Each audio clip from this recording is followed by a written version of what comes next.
If you ask anyone in Lucca whether they lived here their whole lives or they're just visiting for a day, what makes the city so special? They'll give you invariably the same answer: the walls. Most European cities have old defensive walls, but Lucca's are different. They aren't just crumbling stone ruins, they've been transformed into the city's favorite backyard.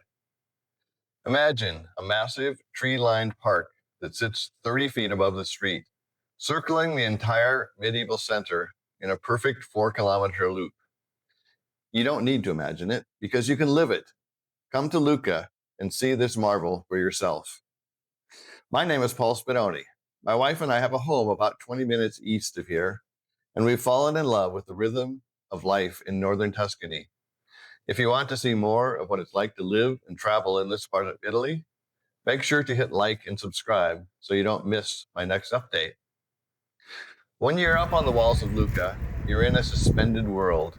The path is lined with massive, ancient trees, plane trees, oaks, and chestnuts. In the summer, they create this incredible green canopy that keeps you cool from the Tuscan sun. In the fall, the whole loop turns shades of gold and orange. Walking the wall is like being in Lucca's living room.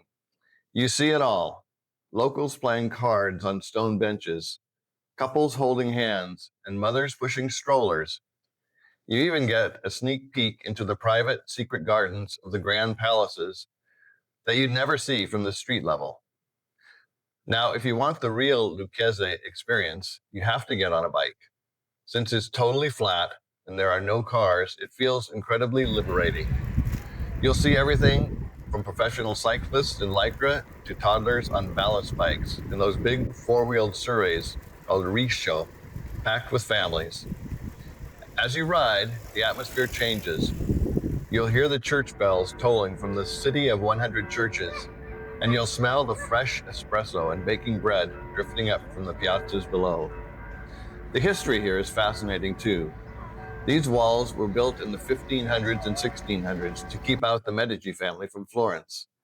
They were never actually attacked, mostly because they were just too intimidating to mess with.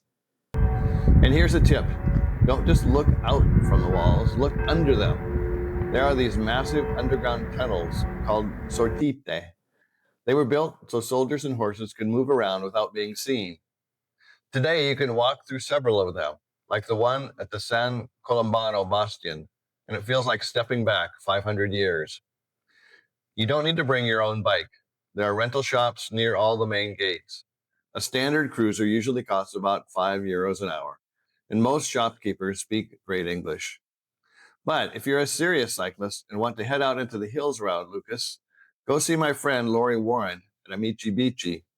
She's an American who's been here for years, and she can set you up with professional gear and the best routes to the countryside. If you can, time your visit for about an hour before sunset. The golden hour light hits the red bricks of the city and the white marble of the churches just right.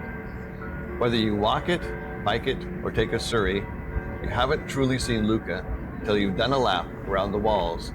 It's the perfect way to see how this city breathes.